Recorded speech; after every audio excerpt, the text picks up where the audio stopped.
Assalamualaikum warahmatullahi wabarakatuh. Perkenalkan, nama saya Abdul Halim. Saya akan mempresentasikan tugas agenda 3, yaitu manajemen ASN dan Smart ASN.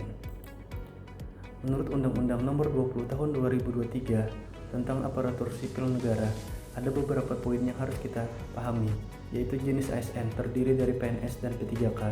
Kemudian hak dan kewajiban ASN, haknya yaitu gaji, tunjangan, cuti, jaminan kesehatan, dan perlindungan hukum. Kemudian kewajiban yaitu sesuai dengan tugas dan fungsi, yaitu netralitas dalam politik, taat pada peraturan perundang-undangan. Pengangkatan, penempatan, dan pemberhentian yaitu harus transparan, akuntabel, dan adil. Netralitas ASN wajib bersikap netral dan tidak boleh terlibat dalam aktivitas politik. Kemudian pengembangan karir, penilaian kinerja yang objektif dan adil. Sistem manajemen kinerja yaitu sistem penilaian yang objektif, akuntabel, dan transparan. Fungsi ASN yaitu pelaksana kebijakan publik. ASN bertugas untuk melaksanakan kebijakan yang dibuat pemerintah dan mengimplementasikannya. Kedua, pelayanan publik. ASN memberikan pelayanan publik yang dibutuhkan oleh masyarakat. Ketiga, perekat dan pemersatu bangsa. ASN berperan sebagai penjaga dan persatuan bangsa.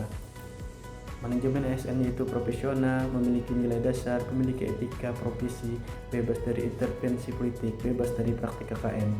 Smart ASN, pegawai dengan kompetensi, kinerja, serta profesionalisme yang tinggi, sehingga mampu beradaptasi dan semakin responsif terhadap perubahan dan pencapaian tujuan organisasi.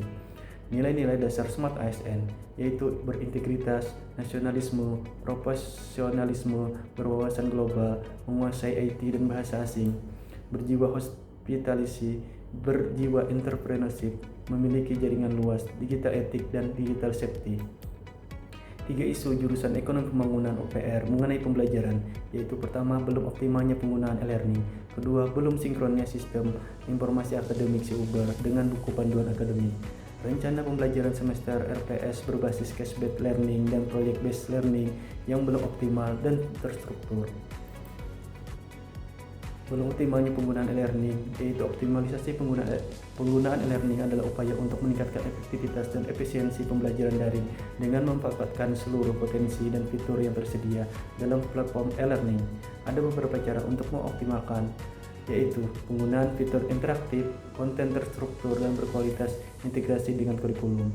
Dampak belum optimalnya penggunaan e-learning yaitu keterbatasan akses dan interaksi, rendahnya pemanfaatan, kemudian penurunan kualitas pembelajaran. Belum sinkronnya sistem informasi akademik SIUBER dengan buku panduan akademik, yaitu ketidaksinkronan antara sistem informasi akademik SIUBER dengan buku panduan akademik dapat menimbulkan berbagai masalah seperti kebingungan bagi mahasiswa dan dosen, kesalahan dalam pengambilan mata kuliah, serta keterlambatan kelulusan. Ada beberapa cara untuk sinkronisasi, yaitu pembaharuan berkala, koordinasi antara tim, audit sistem informasi. Dampak belum sinkronnya SIUBER yaitu kebingungan mahasiswa dalam pengambilan mata kuliah, kesalahan dalam proses KRS yaitu kartu rencana studi, ketidakakuratan data akademik. RPS berbasis CBL dan PBL belum optimal dan terstruktur. Jika RPS berbasis CBL dan PBL belum optimal dan terstruktur, dapat berdampak pada efektivitas pembelajaran serta kesulitan mahasiswa dalam mencapai kompetensi yang diinginkan. Ada beberapa cara untuk mengoptimalkan dan menstrukturkan RPS berbasis CBL dan PBL, yaitu merumuskan tujuan pembelajaran yang spesifik, integrasi CBL dan PBL dalam kurikulum, menyusun kegiatan yang terstruktur.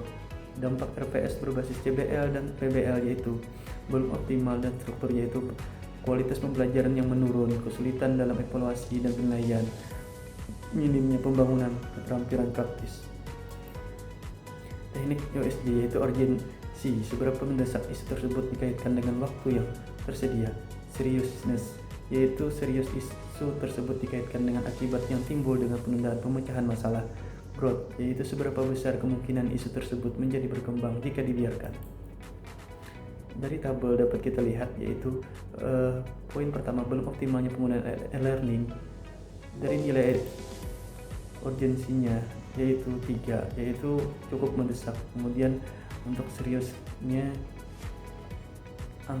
berada di angka 4 yaitu mendesak. Kemudian untuk growth-nya yaitu berada di angka 3. Kemudian yang kedua, belum sinkron Sistem Informasi Akademik si Uber dengan buku pedoman panduan akademik, yaitu berada di angka 4 dengan nilai total 12.